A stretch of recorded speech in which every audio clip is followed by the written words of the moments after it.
Assalamualaikum warahmatullahi wabarakatuh. Pertama-tama, marilah kita panjatkan puji syukur kehadirat Allah Subhanahu wa Ta'ala atas segala nikmat dan karunia-Nya. Salawat serta salam semoga tercurah kepada Nabi Muhammad SAW, keluarga, sahabat, dan umatnya hingga akhir zaman. Pada kesempatan ini, saya akan mempresentasikan makalah saya yang berjudul Peradaban Islam di Indonesia atau di Nusantara. Makalah ini membahas bagaimana Islam masuk, berkembang, dan memberi pengaruh besar terhadap kehidupan masyarakat. Sebelumnya, perkenalkan, nama saya Muhammad Arafi Ramadana, NIM G231240092.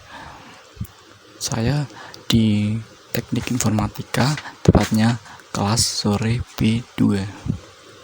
Langsung saja ke materi yang pertama, yaitu proses masuknya Islam ke Indonesia. Masuknya Islam ke Indonesia terjadi secara damai dan bertahap sejak abad ke-7 Masehi.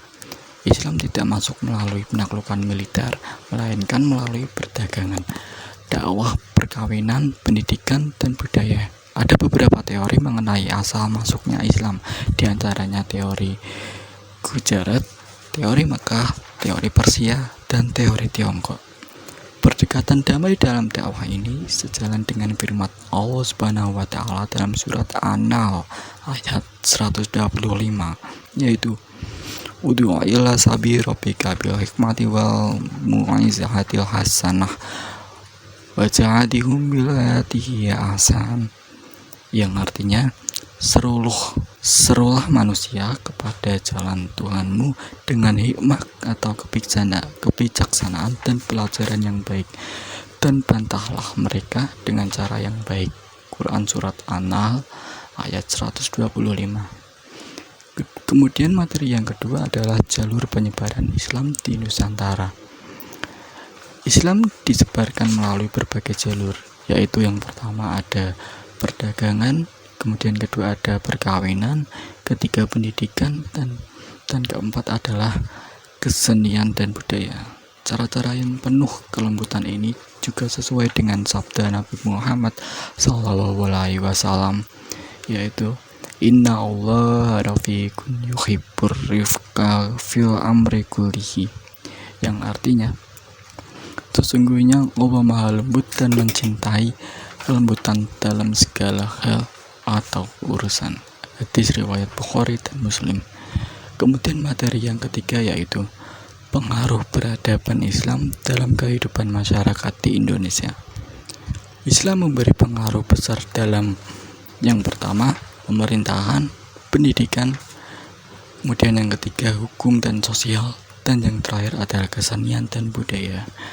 Misalnya berdirinya kerajaan Islam seperti Samudra Pasai, Demak, dan Aceh, serta munculnya pesantren sebagai pusat pendidikan. Kemudian yang keempat ada tokoh penyebaran Islam, yaitu Wali Songo. Wali Songo berperan penting dalam dakwah Islam di Jawa.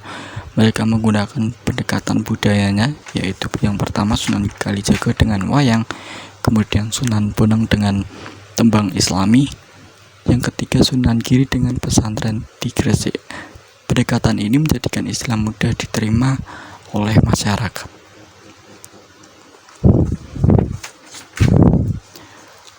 Baiklah, mungkin segitu saja. Kesimpulannya yaitu Islam masuk ke Indonesia tanpa paksaan dan menjadi kekuatan budaya, sosial, dan politik. Kita sebagai generasi muda harus menjaga dan melestarikan nilai-nilai peradaban Islam ini. Rasulullah SAW bersabda, "Khairukum man ta'allama al-Qur'ana wa 'allamah", yang artinya sebaik-baik kalian adalah yang belajar Al-Quran dan mengajarkannya. Hadis riwayat Bukhari. Semoga kita termasuk golongan tersebut yang mempelajari sejarah dan mengamalkan nilai-nilai Islam dalam kehidupannya. Cukup sekian presentasi dari saya. Jikalau ada kesalahan kata ataupun maupun ucapan dalam semasa saya presentasi, saya mohon minta maaf. Selebihnya terima kasih. Wassalamualaikum warahmatullahi wabarakatuh.